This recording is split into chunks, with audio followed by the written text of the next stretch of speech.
Trump's taking questions, so let's go to that. Olivia, stand by. About this. This is one they have a hard time attacking. You know, we're all in this together. You have children. A lot of those children already, they have their accounts. We're going to see tremendous money come in from wealthy people and pretty wealthy people and very wealthy companies. And I'm getting calls from everybody to put money in. And they're going to put tremendous numbers of dollars in. And these children are going to have actually accounts. They're going to learn about finance a little bit. They can watch it. We're going to all watch it grow together. And we're going to have a whole different planet when they turn 18. It's going to be a lot different when you turn 18 and you have no idea what's going on and you have no money and no hope. They're going to have great hope. It's the American dream. It's a big part of the American dream. So,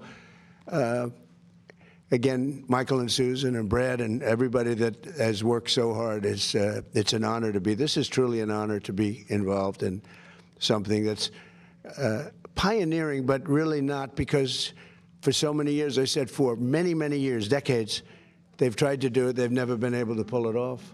So I just want to thank all of you guys. And I think it's such a great tribute to come together. So people said, no, there must be a mistake. You mean you're having separate meetings? I said, no, just watch at 9:30, right?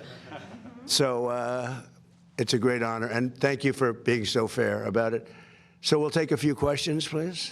Yeah, please. Mr. President, Vladimir Putin, shortly after speaking to you on July 4th, struck Kyiv and killed innocent civilians. Why isn't he feeling any pressure after speaking with you? Well, I think he does feel pressure.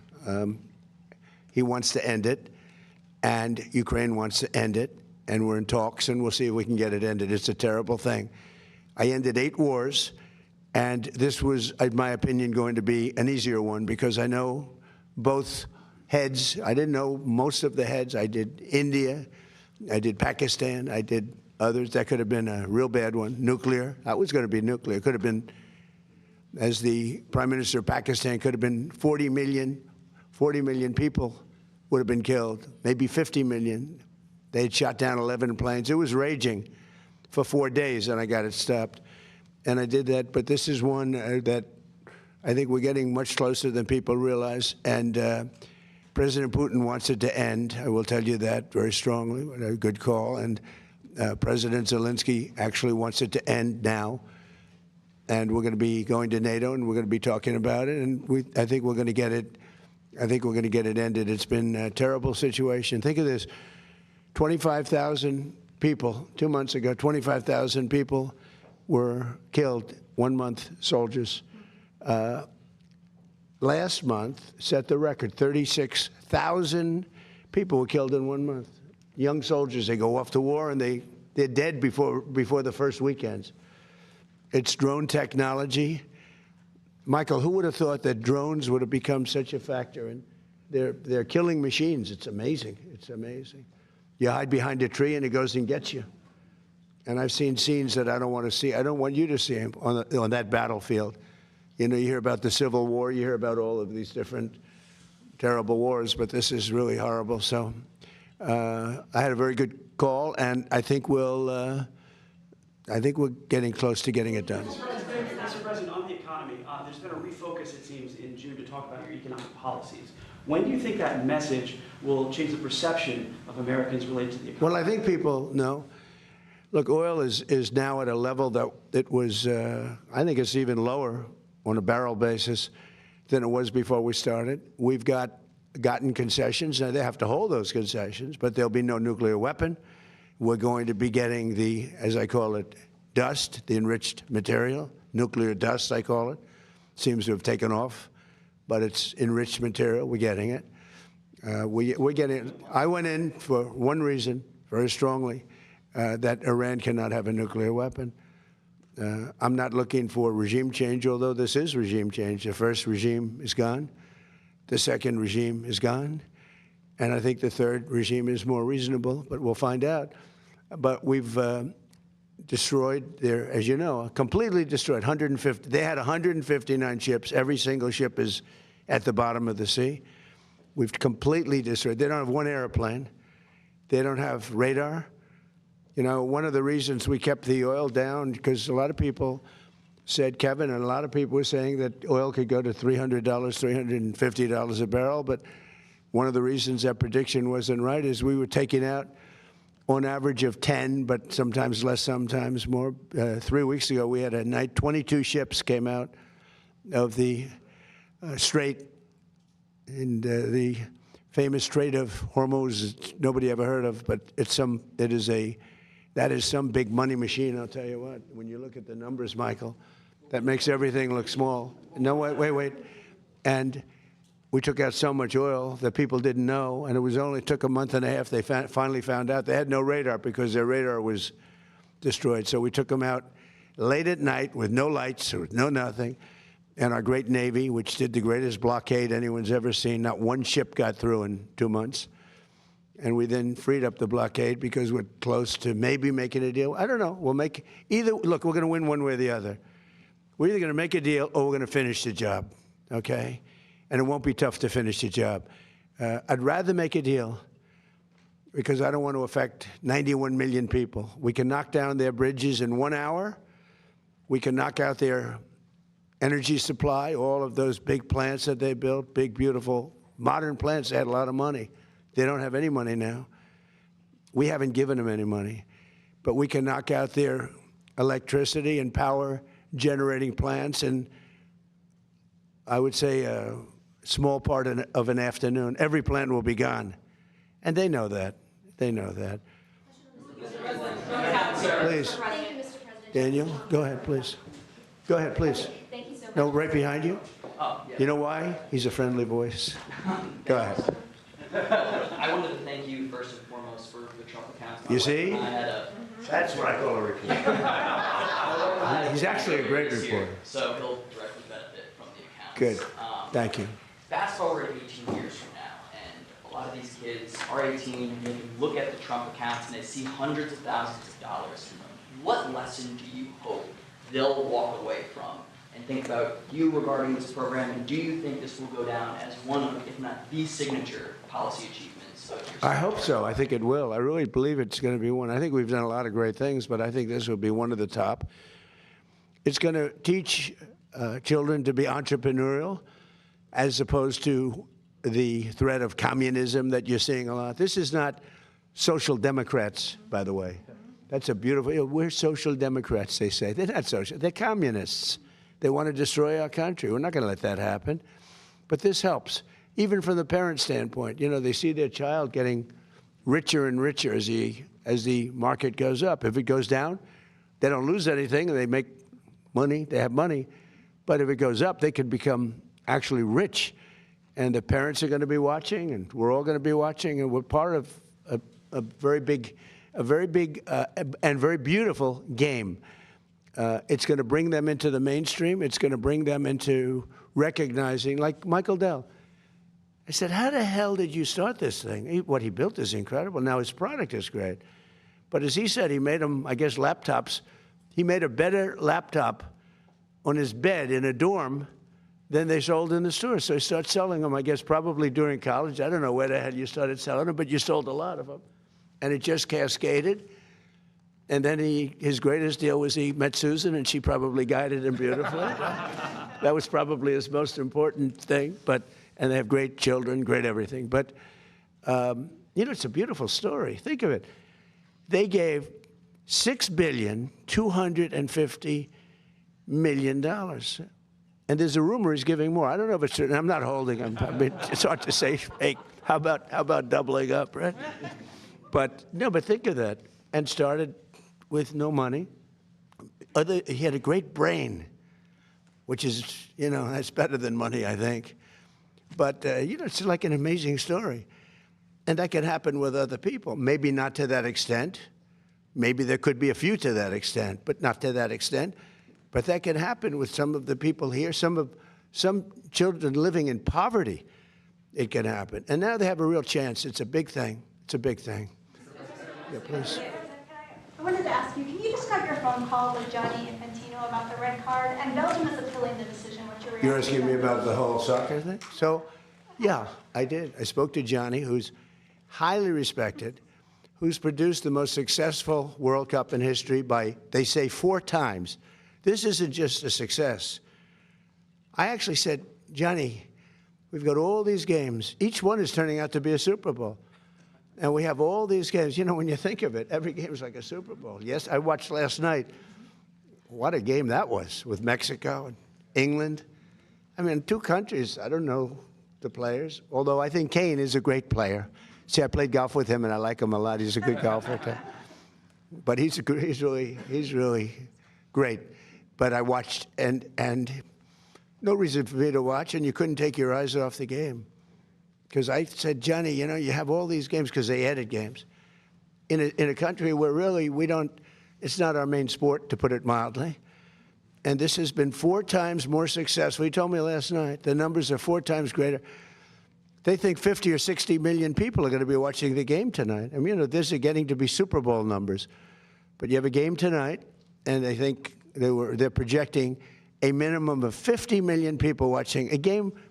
We call it soccer. It's called football, I guess, but we can't really call it football because it gets there's a little confusion. So, yeah, you call it soccer. We're the only ones that do that, but we have football.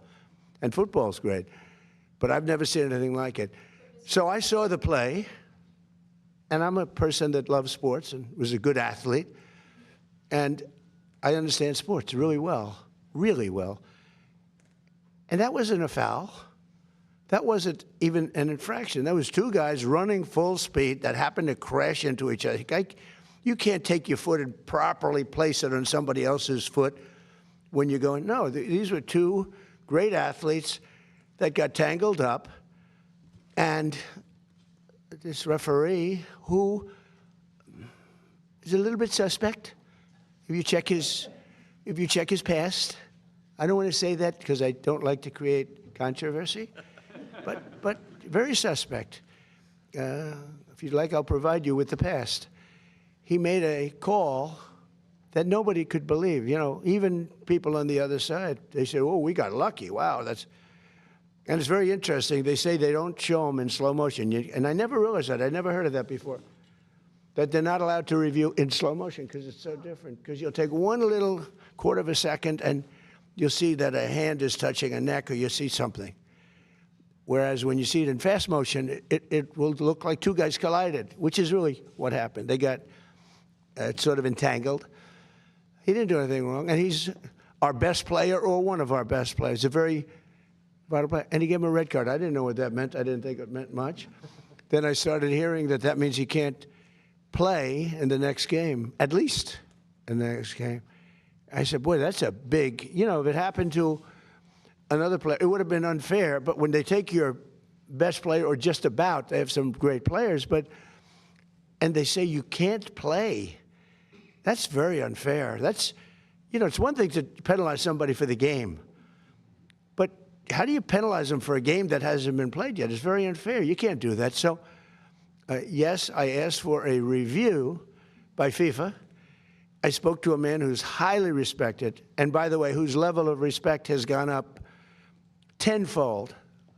And he was good before this started, but, you know, he really pushed it in this country. I'm the one that got them to do it. It was not Biden. Biden was asleep. I got him to do it. In fact, it was very sad because I got him to do it. And if the progression was normal, I would have been retired now. The Democrats are saying, man, we should have just let him have his way. We would have had him gone. But I said, you know, the saddest thing is I got the Olympics and I got the World Cup. I tried to claim 250 years too, but that didn't work. They said, that one is what it is. No, I tried, but it didn't work. But wait. So I got him. I was so proud of it. And then I realized that, you know, I wouldn't be president during that because I would have been out of office by that time. I felt badly. The beautiful thing about what I did is I ran. I never thought of it. And then all of a sudden I realized, you know, I just got the Olympics, and I totally got that myself. And I just got FIFA. I got that myself. We gave a little piece to Canada, gave a little piece to Mexico. I got that myself. And a lot of people helped, like that man right there, Kevin. A lot of people, you know that. We worked hard on that, and we got it. But what we didn't know is how successful it was going to be. I didn't know. I said, Johnny, is anyone going to show up? Because, you know, we're not really, I think soccer's doing much better, but I couldn't imagine. If you would have said to any very smart of these, like people like this, that the numbers they're doing now would be happening. They've never seen anything like it. Think of it. Take the most successful Olympics or the most successful FIFA, and you look at what's happened. You look at the numbers for this in the United States, just compared to FIFA, and it's numerous times more. It's not like 10% more, 2% more, 5% more, which is more expected. It's like 4 times more successful than anything they've ever done. In fact, I said to Gianni, let's do it again next time. And he said, that would be hard. I said, no, you do it again. But at the same time, you give it to somebody else for the next one. I don't know. It's a little crazy idea. But all I did, I asked for a review because I didn't think it was a foul. And, again, I'm good at this stuff. I didn't think it was a foul. I thought it was 2 great athletes that crashed into each other and got entangled. That was not a guy punching somebody in the face or anything that, would be different. And I think it's a terrible, if they wouldn't allow, a top player, maybe the best, maybe among the best players on the team to play, I think it would have had a big stain. And I related just that feel. I didn't tell him what to do. I can't tell him what to do. But, and I don't believe he made the decision. I think it was a committee that made the decision. And they made the right decision because, number one, it wasn't a foul. And you want to see a game with your best players. You don't want to say, how would you feel if I took, we take Messi out? Look, he ran into somebody. Or we took Ronaldo, you bunked into somebody, we're going to take you out of a game. He's great. Or Harry Kane, we're going to take you out of the game, Harry, because you happen to hit somebody a little bit harder than you can't do that. If you would have taken him out, I think it would have really stained this incredible champion. We got to have our best players, and Belgium's got a great team, by the way. We got to have our best players, and they have to have their best. And if we win or we lose, it's fair. Otherwise, let's say we lost him and we lose the game. It would be a terrible thing. So I think they made a really brilliant decision. I think the referee's call was horrible. And nobody talks about that. They talk about the red card like it's fine. Nobody talks. The referee's decision to red card. I didn't know what the hell a red card was. When I found out, I said, you got to be kidding. This guy just hands up, okay, your best player is not going to play next week or in the next game. I said, wow, that's a lot of power. That's terrible. But then I looked at his past, and it wasn't so great. Okay. Yeah, Mr. President, are you going to talk to the Belgian Prime Minister before the game? I didn't think of it, but I would. He's a good man. I will tell you this. The people in Belgium, if they win the game, they can be very proud. If they would win the game with a player missing, it would have been a different feeling. You can't do that. And I'm very glad. All I did was ask for a review. I didn't say, you have to do this. This man is a smart, tough man, Gianni Infantino. He's a smart, tough man. And his stock has gone through the roof because the job he's done has been great. And I feel we have to have all the best players on the field. You can't take the best players. Yeah, please, the best. On the Trump accounts, thank you. Liam Cosgrove with Zero Hedge. What is your plan to facilitate broad adoption of these? And you mentioned, the communist issue.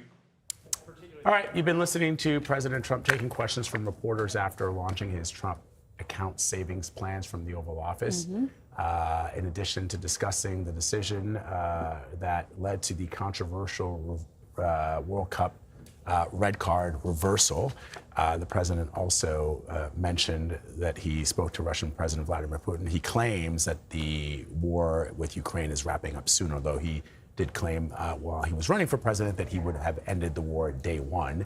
I want to bring back a CBS News White House reporter, Olivia Rinaldi. So, Olivia, we can talk about the president's claims that the Ukraine-Russia war is wrapping up soon, but let's talk with the news of day. This game that's happening later tonight, the United States versus Belgium, the president basically admitting that he called Gianni Infantino and asked for a review.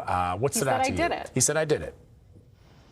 Yeah, he admitted to it, really confirming a lot of reporting that we have had, other news outlets have had, that the president called the head of FIFA and asked him to reconsider or review that red card call that took out Balogun for the game tonight. President Trump said he didn't tell Gianni Infantino what to do, but he did say he asked him to go back and review it. He says it was a brilliant decision for them to reverse or, push back that suspension of this player so that they can play tonight. The president also said you got to have your best players. He said that the Belgian team is a very good team, and he also talked about how many people he thinks will be watching the game tonight, 50 million, 60 million. And he also went on to say that he saw the play. And when talking about the play, he said he believed it wasn't a foul. The president said that he believed that the player did nothing wrong, that these were just two athletes that were tangled up. The president also went on to critique the referee, saying that it was a call that no one could believe, and said that the referee is a bit suspect, adding that there was more evidence to that he could talk about later, but saying that this was a suspect referee and that he did ask for a review of the call in this case. The president said, I'm good at this stuff when talking about sports and reviewing calls. The president also said, at one point, how would you feel if we took away Messi or Ronaldo or Harry Kane, any of the iconic players who are playing in this tournament? That's how he likened this U.S. player who was taken out. So very notable there that the president admitting that he did ask for a review, essentially using his relationship with Gianni Infantino, the head of FIFA, to perhaps persuade him and tell him, take another look at this red card call and whether or not there's a different decision to be made there about this player playing tonight. So this is extremely notable. Of course, this is something that doesn't happen very frequently. I believe the last time that this type of reversal happened was in 1962. So, of course, everyone's eyes will be on the game tonight to see if the U.S. is able to fare against Belgium, who the president says does have a very good team. All right. Olivia, before you go, I just want to ask you really quickly about the president's comments regarding Russia and Ukraine, because in that situation, there are real lives involved. And the president, once again, reiterating that in his discussion with Vladimir Putin, which was reported that he spoke to Putin on July 4th. I believe he also spoke to Zelensky on July 4th, but that he says that Putin wants to end this. We've seen no indication of that. In fact, Russia has launched more punishing attacks on Ukraine over the last week or so. I note that the president is headed to Turkey for that NATO summit.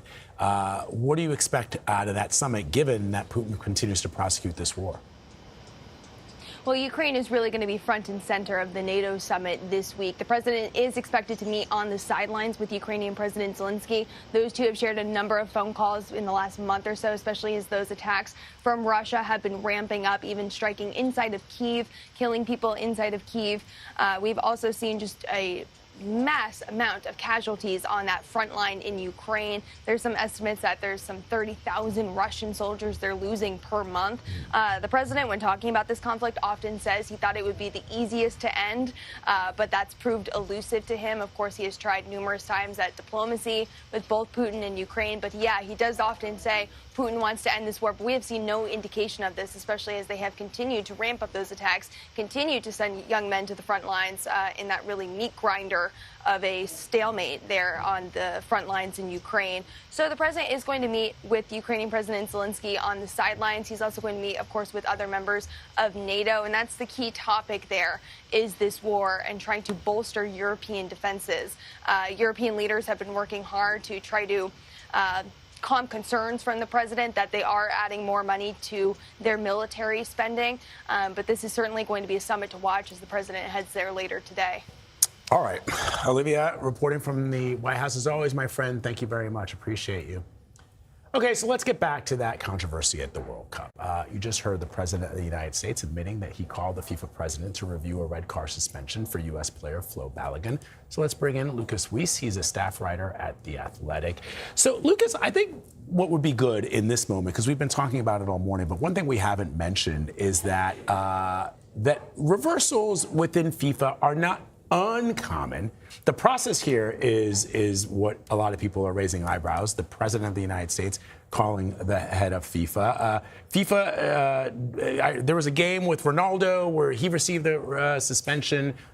It was reversed, but he did sit out that very first game. And so this is not uncommon, but it's the process. It's the way right? it happened. Right. Yeah, 100%. Look, Ronaldo, many people thought could have missed the first 2 games of this World Cup, but then of course, that red card suspension got tabled.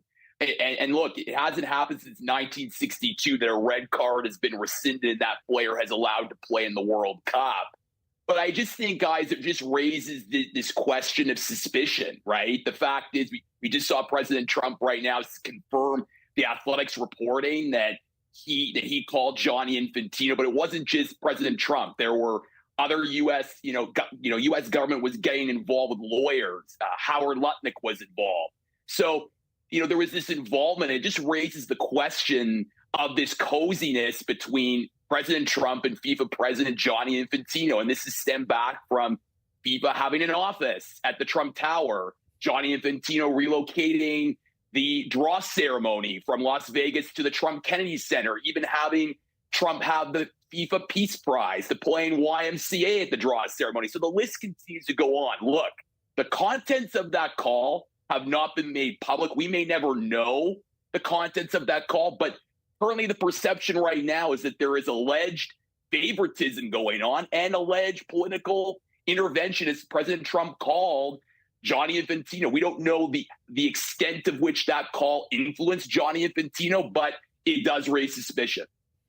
What's interesting to me is we had Marcelo Balboa on earlier in our program, Lucas, and he talked about what this moment has been like perhaps for Team Belgium, a team that in the wake of that red card would have been preparing for a game without Balogun. Now, of course, their whole strategy is changing. And I just wonder what this moment is like for them and whether the U.S. could actually defeat Belgium without Balogun. Well, look, the Belgian manager called it, he asked if this was April Fool's Day yesterday in terms of whether or not what was going on. Look, Belgium has every right to be upset. There have been other people upset at this. The Norway manager called this out. Wayne Rooney, former English national team player, called this a disgrace. I mean, the U.S. men's national team also has to adjust things because I think Pochettino, their manager, didn't expect Balogun to play. So they have to adjust things as well. And look, it's going to raise even more questions and stir if Balogun scores tonight and the United States men's national team wins and advances to the quarterfinal. And look, all I'll say, guys, is that it's just sad, right? Because the U.S. men's national team was creating a really feel-good story. They had just won their first knockout stage game since 2002. They're trying to get to the quarterfinals for the first time since 2002. And now the legacy of this team's tournament, rightfully or wrongly, is this story right now. And it's just a shame for them. It's a shame for Belgium and for soccer fans, too, that want to watch this sport and see it with integrity, see it with fairness. And this whole decision, in my opinion, has not set a great precedent. Yeah, it's such an excellent point, Lucas. I mean, we at CBS did tons of stories about how all of these fans from all over the world came to the United States and found that the narrative that they perhaps believed about us, that we were not friendly or, all the stuff we that got great ranch dip. Yeah, you saw all those stories of people saying, "No, the U.S. is great." Actually had a great experience. Had a great experience, and yet now with this, people go, "Oh, right. This is why, people think of us as bullies or, babies who, cry when we don't get what we think we deserve." And so you're right. It's going to put, I think, an asterisk on an incredible U.S. team and an incredible player, Flo Balogun, who's got a long, great future ahead of him. But now you've got this veneer of ugly politics injected into it. All right, we'll see what happens tonight. We'll all be watching. Lucas, thank you very much, my friend. Appreciate it. Thank you.